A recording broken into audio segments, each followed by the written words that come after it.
Haleluya, puji Tuhan. Salam damai sejahtera di dalam cinta kasih daripada Bapa kita Tuhan Yesus Kristus. Dan selamat pagi, Kamis pagi hari ini tanggal 5 Desember 2024. Waktu begitu cepat. Saat ini sudah di bulan yang terakhir pada hari kelima. Ini kan anugerah Tuhan. Berarti berapa minggu lagi kita akan tinggalkan Desember, termasuk meninggalkan tahun 2024. Memasuki tahun yang baru, bulan Januari. Di tahun 2025 kita serahkan hidup kita ke dalam tangan Tuhan.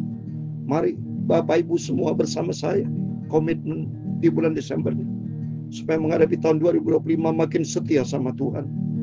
Komit untuk taat kepada firman Tuhan. Jadilah orang Kristen anak Tuhan yang lebih baik kualitasnya untuk menyenangkan hati Tuhan Yesus. Hidup hanya satu kali, dan hidup adalah milik Tuhan. Jangan hidup menurut kedagingan. Jangan menuruti kemauan kita sendiri, tapi ikuti firman Tuhan. Ikuti jalan Tuhan, supaya kita tidak berdosa kepada Tuhan.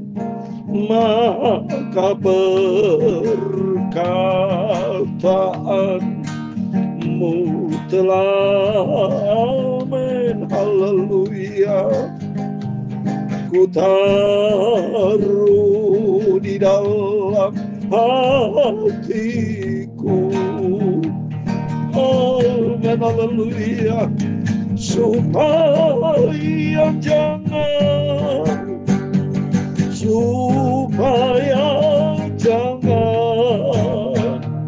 aku berdosa kepadamu Tuhan Yesus.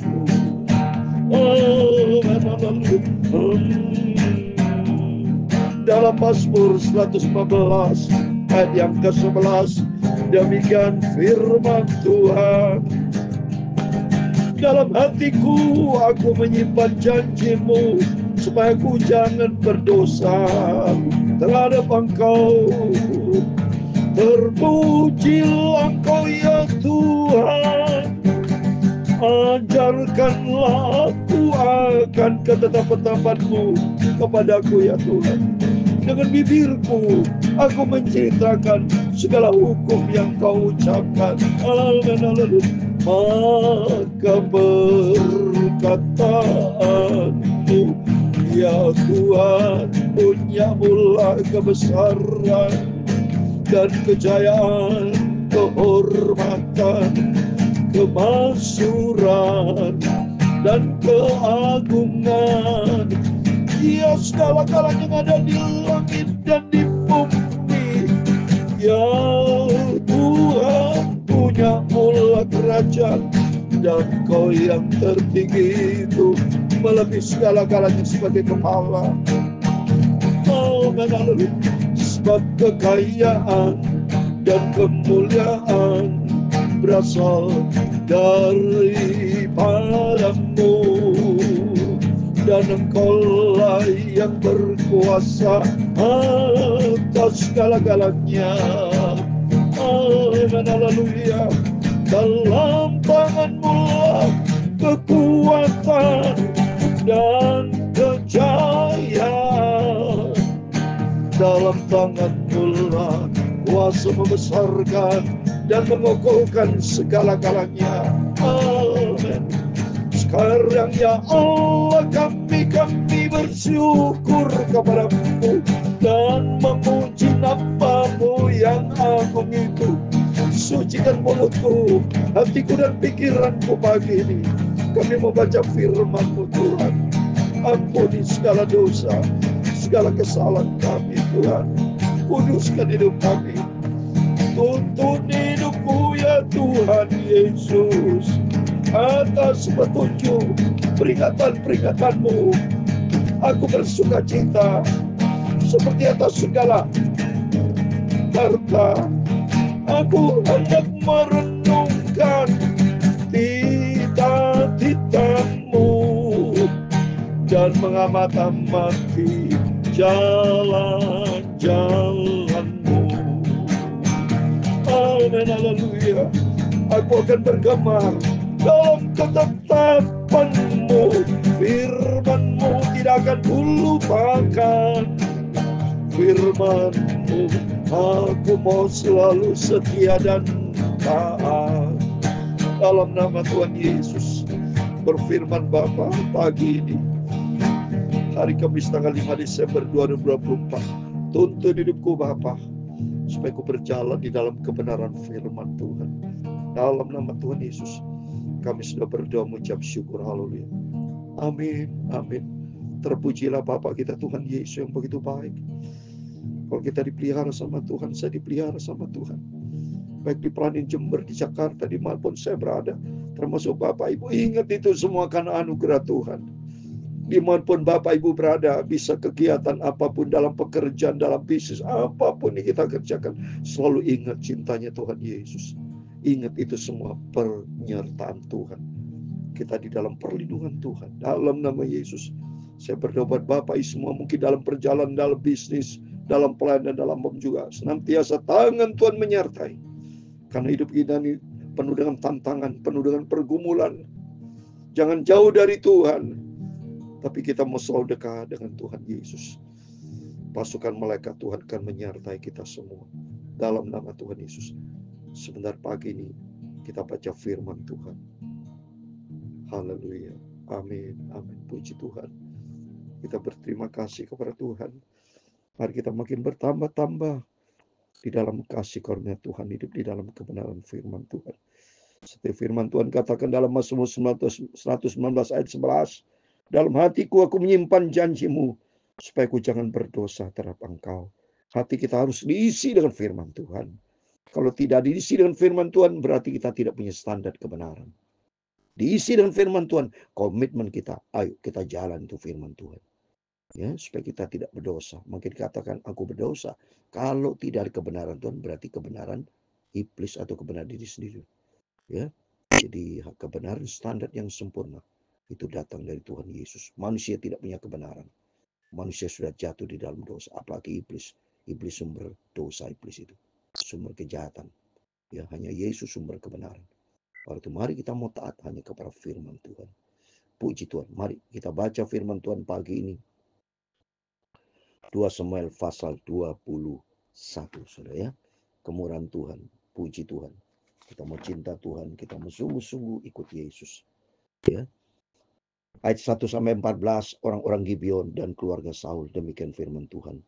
Dalam zaman Daud terjadilah kelaparan selama 3 tahun berturut-turut. Lalu Daud pergi menanyakan petunjuk Tuhan, berfirman Tuhan, pada Saul dan keluarganya melekat hutang darah, kan ia telah membunuh orang-orang Gibeon. Setiap persoalan kita hadapi, saudara, lebih bagus kita nih tanya sama Tuhan. Mungkin Bapak Ibu dalam dunia bisnis kok rugi terus, ya. Ada masalah apapun, ya. Coba tanya sama Tuhan. Minta ampun sama Tuhan. Kita mau kembali sama Tuhan, ya. Dan ini terjadi kelaparan di Israel, ya. Ada hukum tabur tuai, saudara, ya. Karena firman Tuhan katakan pada Saul dan keluarga melekat hutang darah, ia membunuh orang Gibeon. Apa maksudnya, saudara? Supaya saudara tahu. Itu pada waktu zaman Yosua, saudara ya. Musa, Yosua, tertulis dalam Yosua pasal 19, Yosua 9 ayat 15. Itu ternyata Yosua dengan orang-orang Gibeon itu terjadi suatu perjanjian, saudara. Orang Gibeon tidak boleh dibunuh. Itu perjanjian. Mari kita buka ya. Yosua 9 ayat 15. Ya. Jadi perjumpaan Israel dengan orang-orang Gibeon. Makanya kita penting kalau sudah kita komit, bersumpah di hadapan Tuhan, berjanji di hadapan Tuhan. Apalagi kalau sudah melalui doa ya. Hati-hati saudara. Kita harus tepati karena Tuhan tuh maunya benar iya, tidak. Karena Tuhan tuh sumber kebenaran. Belajar kita manusia punya integritas. Coba Yosua pasal 9 ayat 15 demikian firman Tuhan. Yosua ya pasal 9 ayat 15. Maka Yosua mengadakan persahabatan dengan mereka dan mengikat perjanjian dengan mereka bahwa ia akan membiarkan mereka hidup dan para pemimpin umat itu bersumpah kepada bersumpah mengikat suatu perjanjian. Jadi Bapak Ibu bisa baca dari ayat 1 dan seterusnya. Ya, perjumpaan bangsa dengan orang Gibeon. Terjadi komitmen, ya, tidak boleh dibunuh. Tetapi, peristiwa ini kedua. Ya, baca ini, 2 Samuel pasal 21 ayat 2. Lalu raja memanggil orang-orang Gibeon dan berkata kepada mereka, orang-orang Gibeon itu tidak termasuk orang Israel, tapi termasuk orang Amori. Dan walaupun orang Israel telah bersumpah kepada mereka, Saul berikhtiar membasmi mereka dalam kegiatannya. untuk kepentingan orang Israel dan Yehuda. Nah ini Saul melanggar, ya, jadi melanggar perjanjian pada waktu Yosua. Sebenarnya Saul kalau udah tahu perjanjian jangan melanggar. Ternyata Saul itu berikhtiar membasmi mereka dalam kegiatan untuk kepentingan orang Israel. Jadi Tuhan tidak mau, ya. Oleh karena itu hukum tabur tuai.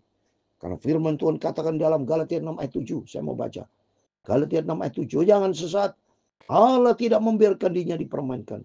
Karena apa yang tabur orang itu juga akan dituai. Jadi apa yang kita komitmen, kita yang tuangkan dalam suatu perjanjian. Atau kalau saya kira janji komit dengan Tuhan, dengan siapapun, dengan nama Tuhan. Hati-hati, saudara. Ya, jadi harus dipenuhi karena Tuhan bicara kebenaran. Ya, makanya kalau sampai ini Tuhan marah, terjadi kelaparan. Ada risiko yang harus dihadapi. Ya, terus ayat ketiga, Daud berkata kepada orang Gibeon itu, apakah yang dapat ku perbuat bagimu? Dan dengan apakah dapat ku adakan penebusan? Supaya kamu memberkati milik pusaka Tuhan. Ya jelas, saudara. Ya. Jadi Daud minta kepada apa yang sekarang supaya bebas, tidak terjadi kelaparan. Ya ada penebusan. Ya, seperti akibat kita semua orang manusia berdosa ditebus oleh Yesus. Bayangkan kalau tidak ada ketebusan dari Yesus, Yesus tidak rela lahir untuk mati, kita sudah neraka semua, saudara. Enggak ada, saya tidak bisa khotbah, saudara. Tidak bisa pelayanin hamba betul, tidak bisa. Oleh karena itu Yesus datang untuk menebus seperti dalam bulan Desember ini. Sebentar kita menikmati suasana Natal, memperingati hari kelahiran Yesus, supaya dengan tujuan hidup baru di dalam Dia dan ingat cintanya Tuhan. Karena Yesuslah lahir. Nah, pada waktu umur 33 tahun setengah, Yesus mati atas kayu salib. Ya, oleh itu ini cintanya Tuhan. Makanya penting si komitmen kita kepada Tuhan. Jangan main-main dengan dosa. Ya, tapi kalau Tuhan sudah tebus melalui darah yang mulia, mari kita mau sungguh-sungguh sama Tuhan. Ini keempat. Lalu berkatalah orang-orang Gibeon itu kepadanya, bukanlah perkara emas dan perak utusan kami dengan Saul serta keluarganya, juga bukan urusan kami untuk membunuh seorang di antara orang Israel. Tapi kata Daud, apakah yang kamu kehendaki atasku berbuat baik? Jadi orang Gibeon nyaut, bukan masalah emas perak, ini tidak bisa atau diganti begitu, enggak bisa semudah itu. Itu salah suatu komitmen, makanya penting nih takut sama Tuhan. Sudah itu berkatalah mereka kepada raja, dari orang yang hendak membinasakan kami dan yang bermaksud memunahkan kami, sehingga kami tidak mendapat tempat dimanapun di Israel. Jadi diakalin, saudara, ya, ke orang Gibeon ini oleh orang Israel. Ya, Tuhan Maha tahu, Tuhan itu Maha adil, ya. Biarpun orang Gibeon itu bukan bangsa Israel, tapi Tuhan bicara siapapun. Ya, Tuhan itu Maha Agung, Maha Sempurna, Maha Kudus. Tidak boleh termasuk orang Kristen, orang Israel seperti Kristen rohani sama. Kalau orang Kristen salah, dihukum sama Tuhan. Hukum tabur tuai. Kita takut sama Tuhan, ya. Biarlah diserahkan 7 orang anak laki-laki kepada kami, supaya kami menggantung mereka di depan Tuhan di Gibeon, di bukit Tuhan. Lalu berkatalah raja, aku akan menyerahkan mereka. Nah, mau tidak mau, saudara, permintaan mereka, serahkan 7 orang Israel, digantung di Gibeon. Mau tidak mau, saudara, harus dipenuhi, ya. Tapi raja merasa sayang kepada Mephibosheth bin Yonatan bin Saul. Karena sumpah demi Tuhan ada di antara mereka, di antara Daud dan Yonatan bin Saul. Nah, sama, karena ini ya harus diserahkan, ya, keluarga Saul yang salah. Mephibosheth kan cucunya, ya, anak daripada Yonatan. Lalu raja mengambil kedua anak laki-laki Rispa binti Ayah yang dilahirkannya bagi Saul, yakni Armoni dan Mephibosheth, dan kelima anak laki Merab binti Saul yang dilahirkan bagi Adriel dan Barsilai orang Mehola itu. Kemudian diserahkannya mereka ke dalam tangan orang Gibeon itu. Orang-orang ini menggantung mereka di atas bukit di hadapan Tuhan. Ketujuh orang itu tewas bersama-sama. Mereka telah dihukum mati pada awal musim menuai, pada permulaan musim menuai. Jelai. Inilah zaman dulu Israel begitu jadi. Jadi ada hukum tabur tuai, ya, bunuh lawan bunuh, saudara. Gigi ganti gigi, ya. Tapi kita saat ini kasih karunia dan saat ini diperlukan bertobat, itu maksud Tuhan. Ya, kalau zaman dulu hukum tabur tuai harus bunuh ganti bunuh, ya, gigi ganti gigi. Jadi semua itu dari siku. Tapi saat ini zaman kasih karunia Tuhan, kita harus bertobat, ya, jangan main dengan dosa. Terus berikutnya, saudara. Lalu Rispa binti Ayah mengambil kain karung dan membentangkannya bagi dirinya di atas gunung baru dan gunung batu dari permulaan musim menuai sampai tercurah air dari langit ke atas mayat mereka. Ia tidak membiarkan burung-burung di udara mendatangi mayat mereka pada siang hari ataupun binatang-binatang di hutan pada malam hari. Ketika diberitahukan kepada Daud apa yang diperbuat Rispa binti ayah gunung Saul itu, maka pergilah Daud mengambil tulang-tulang Saul dan tulang-tulang Yonatan, anaknya dari warga kota Yabes Gilead, yang telah mencuri tulang-tulang itu dari tanah lapang di Betsean, tempat orang Filistin menggantung mereka ketika orang Filistin memukul Saul kalah di Gilboa. Yang membawa dari sana tulang-tulang Saul dan tulang-tulang Yonatan, anaknya, dikumpulkan juga tulang-tulang orang-orang digantung tadi. Ayat 14 terakhir. Lalu dikuburkan bersama-sama tulang-tulang Saul dan Yonatan anaknya di tanah Benyamin di Sela, di dalam kubur Kis ayahnya. Orang melakukan segala sesuatu yang diperintahkan raja, maka sudah itu Allah mengabulkan doa untuk negeri itu. Amin. Allah mengabulkan. Kenapa? Karena sudah ada penebusan, saudara. Jadi ini sifat dari Tuhan, saudara. Jadi ada hukum tabur tuai. Dan saat ini hukum tabur tuainya apa? Kalau zaman Yesus kasih karunia, kita harus bertobat, berhenti dosa, tidak boleh mending dosa. Kalau yang lalu harus tebus, ya, sudah melanggar perjanjian, orang Israel membunuh orang Gibeon, maka orang Gibeon minta pembalasan Israel dibunuh. Ternyata sudah 7 tadi, Daud sudah melaksanakan keluarga dari Saul, karena ini masih zaman Saul, saudara, ya, sudah melanggar Saul itu, membasmi orang Gibeon. Sebetulnya kitanya tidak boleh melanggar perjanjian. Nah, kita saat ini zaman kasih karunia Tuhan. Kalau kita melanggar berdosa kepada Tuhan, kita harus minta ampun sama Tuhan dan bertobat. Sesuai dalam surat 1 Yohanes 1:9 harus mengaku bertobat, saudara, ya. Kalau tidak bertobat, risiko sendiri, saudara, ya. Oleh itu mari, ini zaman kasih karunia Tuhan. Harus kita ikut Yesus. 1 ayat 9. Jika kita mengaku dosa kita, Ia akan setia dan adil, sehingga Ia akan mengampuni segala dosa kita dan menyucikan kita dari segala kejahatan. 1 Yohanes 1:9. Yang penting di sini bertobat, hidup di dalam pertobatan, hidup di dalam kebenaran firman Tuhan. Karena Tuhan itu Maha Kudus, Maha cinta kita semua. Tuhan mau supaya kita hidup di dalam kebenaran firman Tuhan. Amin. Tuhan memberkati kita semua. Maka perkataanmu telah, amin, haleluya. Kita mau sungguh-sungguh ikut Yesus. Komitmen kita dengan Tuhan Yesus, hidup di dalam firman Tuhan. Amin, haleluya. Supaya jangan, haleluya, aku tidak mau berdosa kepada Tuhan, tapi hidupku selalu diperbarui di dalam firman-Mu. Amin, haleluya. Tuhan memberkati engkau dan melindungi engkau. Tuhan menyinari engkau dengan wajah-Nya dan memberi engkau kasih karunia. Tuhan menghadapkan wajah-Nya kepadamu dan memberi engkau damai sejahtera. Bapa kami yang di surga, dikuduskan nama-Mu, datanglah kerajaan-Mu, jadilah kehendak-Mu di bumi seperti di surga.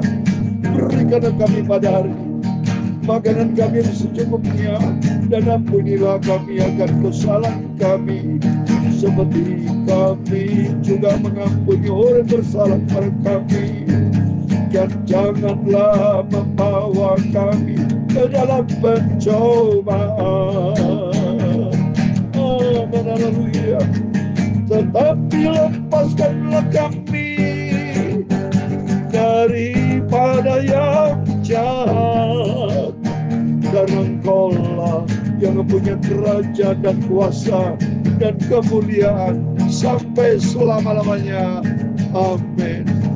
Tuhan Yesus memberkati Bapak Ibu Saudara semua. Selamat pagi.